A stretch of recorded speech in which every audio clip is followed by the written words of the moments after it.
നമ്മുടെ കർത്താവും രക്ഷിതാവുമായ യേശു ക്രിസ്തുവിൻ്റെ പരിശുദ്ധ നാമത്തിൽ G2R പ്ലാറ്റ്ഫോമിൽ ദൈവവചനം ശ്രവിക്കുന്ന എല്ലാ പ്രിയപ്പെട്ടവർക്കും വന്ദനം. ദൈവം നിങ്ങളെല്ലാവരെയും സമൃദ്ധിയായി അളവില്ലാതെ വണ്ണം അനുഗ്രഹിക്കുകയും നിങ്ങളുടെ എല്ലാ ആവശ്യങ്ങളും സമൃദ്ധിയായി സ്വർഗത്തിലെ ദൈവത്തിൻ്റെ ധനത്തിൻ്റെ മഹത്വത്തിനനുസരിച്ച് പൂർണ്ണമായി തീർത്തു തരികയും ചെയ്യുമാറാകട്ടെ എന്ന് നിർവ്യാജമായ നിഷ്കളങ്കമായ ദൈവത്തോട് പ്രാർത്ഥിക്കുന്നു. എൻ്റെ പേര് കുരുവിള വർഗീസ് എന്നാണ്. ആവശ്യങ്ങൾ തീർത്തു തരുന്ന വിഷയത്തിൽ വിശുദ്ധ പൗലോസ് അപ്പോസ്തലൻ 2 വാക്യങ്ങൾ എഴുതിയിരിക്കുന്നത് നിങ്ങൾ ഏവരും ഹൃദസ്ഥമാക്കിയിട്ടുള്ളതാണ്. ഫിലിപ്പിയർക്ക് എഴുതിയ ലേഖനം 4-ാം അധ്യായം 19-ാമത്തെ വാക്യം.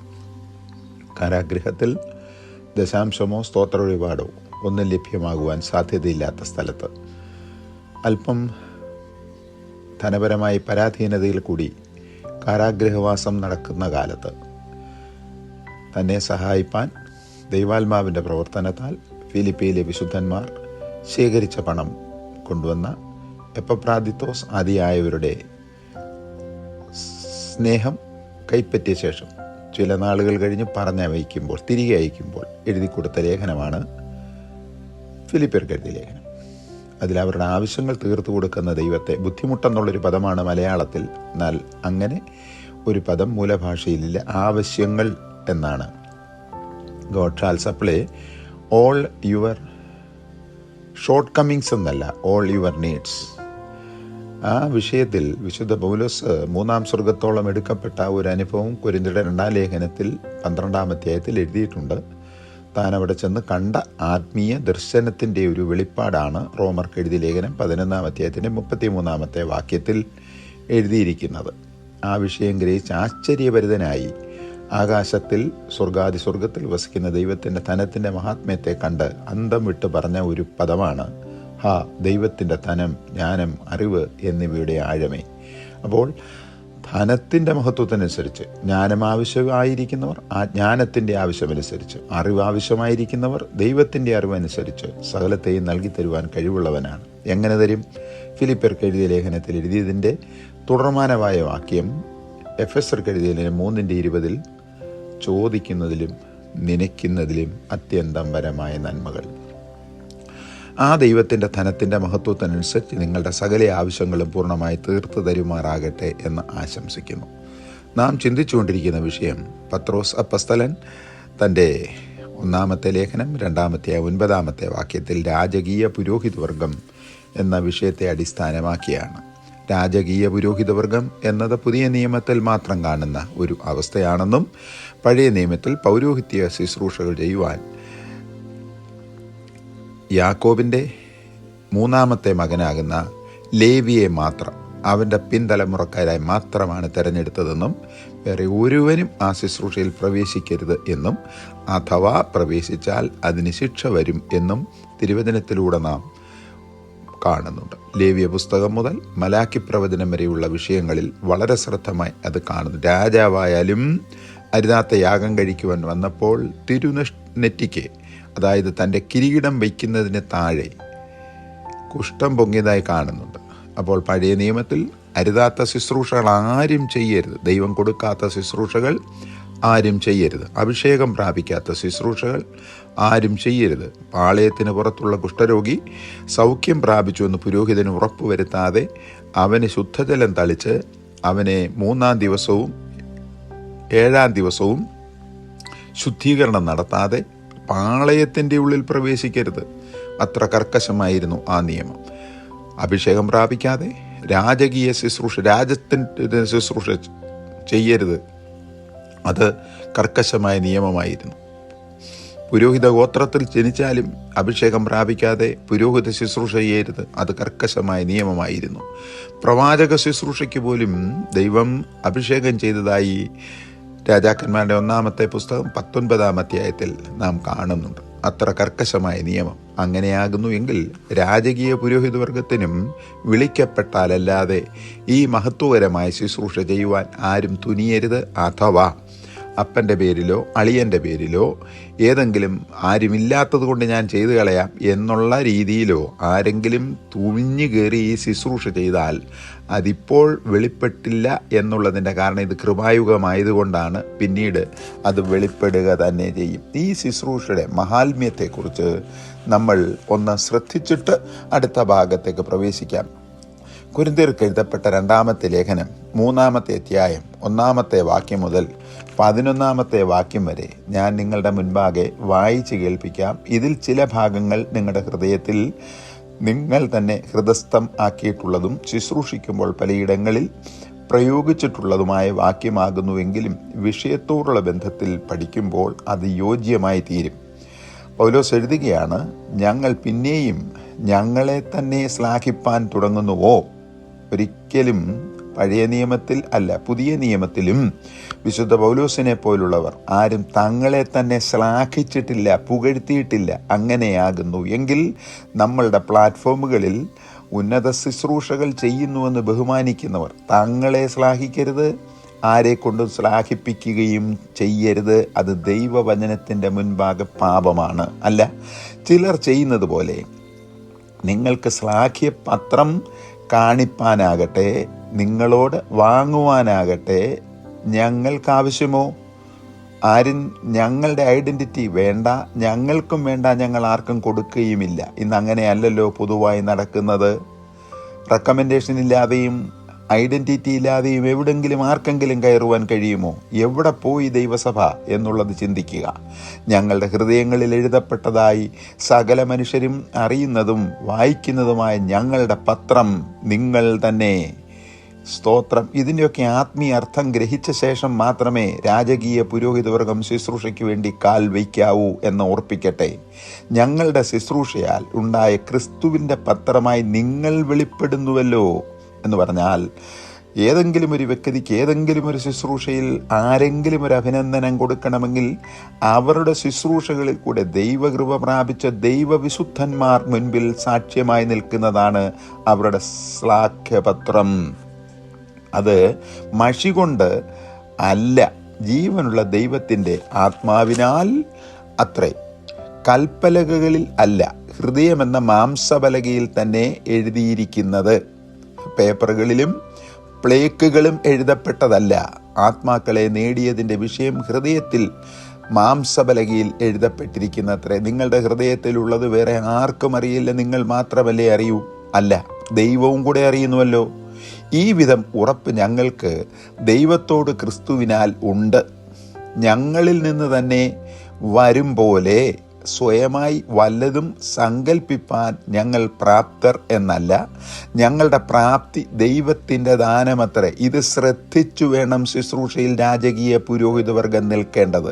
ഞങ്ങളിൽ നിന്ന് വരും പോലെ സ്വയമായി വരരുത്.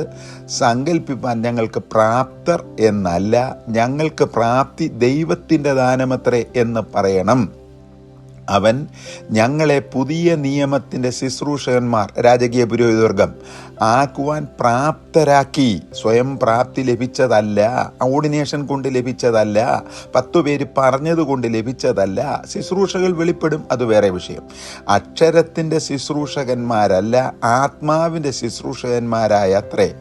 അക്ഷരം കൊല്ലുന്നു, ആത്മാവോ ജീവിപ്പിക്കുന്നു. എന്നാൽ കല്ലിന്മേൽ അക്ഷരികമായി കൊത്തിയിരിക്കുന്ന മരണ ശുശ്രൂഷ നീക്കം വന്നതൊരു മോശയുടെ മുഖത്തേജസ് നിമിത്തം ഇസ്രയേൽ മക്കൾക്ക് അവൻ്റെ മുഖത്ത് നോക്കിക്കൂടാതെ വണ്ണം തേജസ്സുള്ളതായെങ്കിൽ ആത്മാവിൻ്റെ ശുശ്രൂഷ അധികം തേജസ്സുള്ളതല്ലയോ?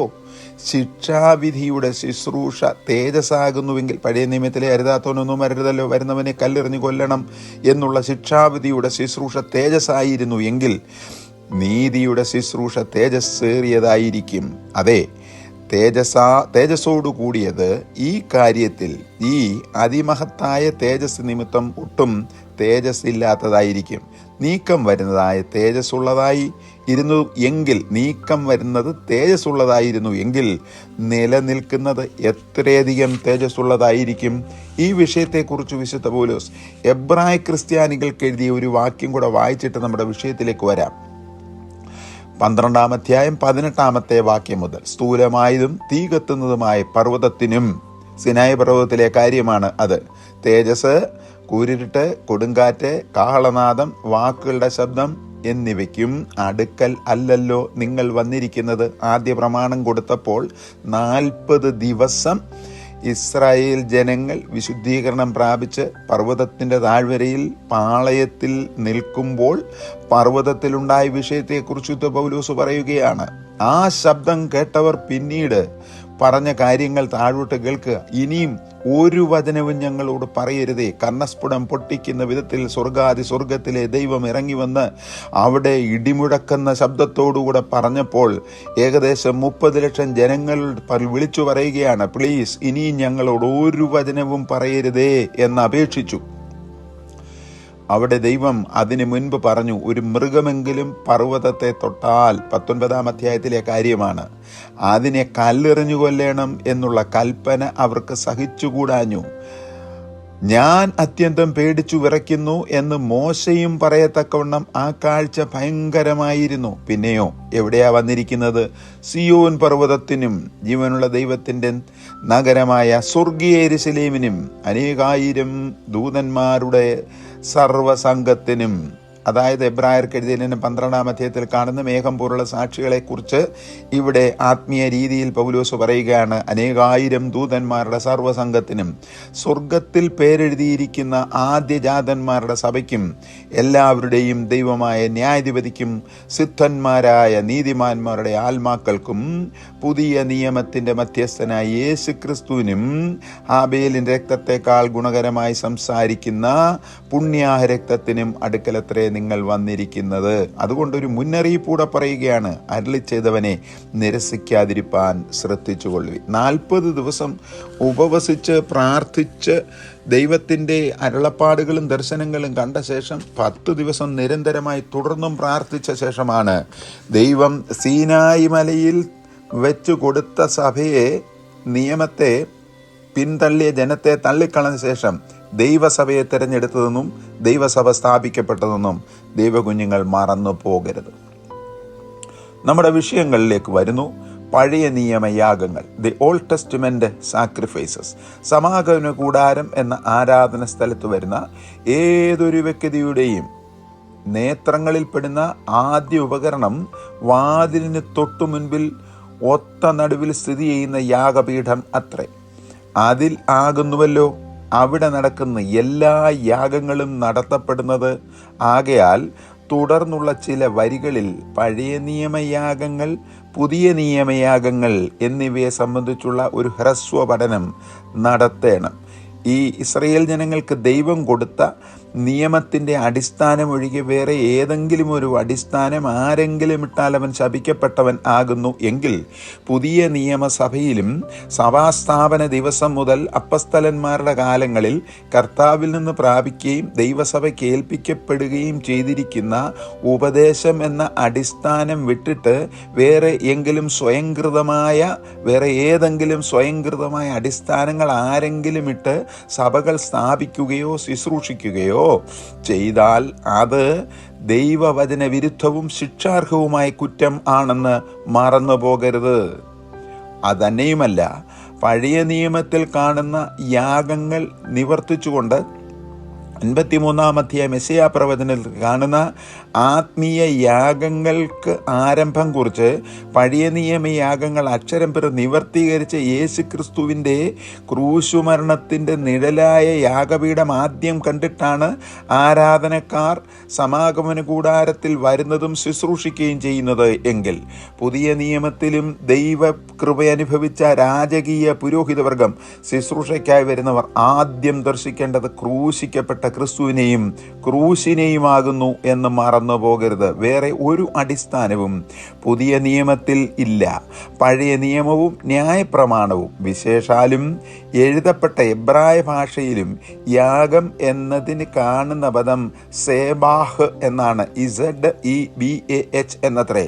ഈ വാക്കിന് ഭസ്മം, ചാരം, ചാമ്പൽ, വെണ്ണീർ എന്നൊക്കെയാകുന്നു അർത്ഥം. അതായത് യാഗപീഠത്തിന്മേൽ യാഗമായി അർപ്പിക്കപ്പെടുന്ന വസ്തു എന്തായാലും, എത്ര വലുതായാലും, അത് കാളയാകട്ടെ, അത് കോലാടാകട്ടെ, ചെമ്മരിയാടാകട്ടെ, നേരിയ മാവാകട്ടെ, അത് എല്ലാം എന്തായാലും അത് യാഗപീഠത്തിന്മേൽ എരിഞ്ഞെരിഞ്ഞെരിഞ്ഞ് അഗ്നിയിൽ ചെറുതരി പോലും ശേഷിക്കാതെ, വിരലുകൾ എടുത്ത് അത് നോക്കിയാൽ അതിൽ ഒരു തരി പോലും ശേഷിക്കാതെ എരിഞ്ഞടങ്ങി സമ്പൂർണമായി ചാരം, ചാമ്പൽ, ഭസ്മം ആകുക എന്നാകുന്നു അർത്ഥം. അപ്പോൾ ഈ യാഗമർപ്പിക്കപ്പെട്ട യാഗമൃഗമാകട്ടെ വസ്തു ആകട്ടെ അതിൻ്റെ ഒരു ഐഡൻറ്റിറ്റിയും ശേഷിക്കാതെ പൂർണ്ണമായി ഭസ്മമാകുന്നു എങ്കിൽ ഈ രാജകീയ പുരോഹിതവർഗമാകുന്ന ദൈവമക്കൾ അർപ്പിക്കുന്ന യാഗം പൂർണ്ണമായി ഐഡൻറ്റിറ്റി ഇല്ലാത്തവണ്ണം ഭസ്മമായി തീരുന്നതായിരിക്കണമെന്നല്ലേ ദൈവവചനം പഠിപ്പിക്കുന്നത്? അടുത്തതായി വിശുദ്ധ പുതിയ നിയമം എഴുതപ്പെട്ട ഗ്രീക്ക് ഭാഷയിൽ യാഗം എന്നുള്ളതിന് കൊടുത്തിരിക്കുന്ന പദം തൂസിയ, THUSIA എന്നാകുന്നു. ഈ വാക്കിന് പൊടി അഥവാ ഡസ്റ്റ്, അതായത് അശേഷം തരിയില്ലാത്തത് എന്നർത്ഥം. ചാരം ഒരു ദൃശ്യമായ കരവസ്തുവിൻ്റെ ഏറ്റവും അതിസൂക്ഷ്മമായ അംശം, കണിക, മോസ്റ്റ് മൈന്യൂട്ട് പാർട്ട് എന്നാകുന്നു. ചുരുക്കത്തിൽ ദൃശ്യമായിരുന്ന ഒരു വസ്തുവിനെ അദൃശ്യമായ അംശത്തിലേക്ക് അഗ്നിയിൽ കൂടി കടത്തിവിട്ട് ഒന്നുമില്ലാതാകുക എന്നാകുന്നു തൂസിയ എന്ന പദത്തിൻ്റെ അർത്ഥം. അതോടുകൂടി ആ വസ്തുവിൻ്റെ ആകൃതി, പ്രകൃതി, രൂപം, വേഷം, നിറം, പ്രകൃതി, രുചി, ഗുണം, ആകാരം, ജീവൻ, പ്രവർത്തന ശക്തി എന്നിവ നഷ്ടപ്പെടുകയും യാഗമായി തീർന്ന യാഗവസ്തുവിൻ്റെ ഭസ്മത്തെ ജീവനുള്ള ഒരുവൻ വഹിച്ചുകൊണ്ട് തനിക്കിഷ്ടമുള്ളിടത്തേക്ക് കൊണ്ടുപോകുന്നു. യാഗവസ്തുക്കൾ ഒന്നും തന്നെ അതിനു വേണ്ടി യാഗമായി തീരുന്നില്ല. ആട് അതിനുവേണ്ടി യാഗമാകുന്നില്ല, കാള അതിനുവേണ്ടി യാഗമായി തീരുന്നില്ല. പിന്നെയോ വേറൊരുവൻ ചെയ്ത അകൃത്യത്തിനും പാപത്തിനും ലംഘനത്തിനും പ്രായശ്ചിത്തമാകുകയാകുന്നു ചെയ്യുന്നത്. ശ്രദ്ധിക്കുക, ഇത്രയും ഉപദേശങ്ങൾ ശ്രദ്ധിച്ച ശേഷം മാത്രമേ പഴയ നിയമയാഗത്തെ പുതിയ നിയമയാഗത്തോട് താരതമ്യം ചെയ്യുവാൻ പാടുള്ളൂ എന്നുള്ളത് മറന്നു പോകരുത്. ഈ വിധ പഠിപ്പിക്കലുകൾ എവിടെയാണിന്ന് കേൾക്കുവാൻ കഴിയുന്നത്? ദയവ് ചെയ്ത് വിശുദ്ധന്മാരായവർ ഈ വക വിഷയങ്ങൾ വളരെ ശ്രദ്ധയോടുകൂടെ കേട്ട ശേഷം മനസ്സിരിക്കുക, അത് പഠിച്ച ശേഷം ഹൃദയസ്ഥമാക്കിയ ശേഷം കൽപ്പലകളിൽ എഴുതപ്പെട്ട മരണനിയമമല്ല, കൃപയുടെ നിയമം. കൊരിന്ത്യർക്ക് എഴുതപ്പെട്ട 2-ാം ലേഖനം 3-ാം അധ്യായത്തിൽ നാം കണ്ടതുപോലെ ഇത് അക്ഷരത്തിൻ്റെ ശുശ്രൂഷയല്ല, ഇത് ആത്മാവിൻ്റെ ശുശ്രൂഷയാണ്.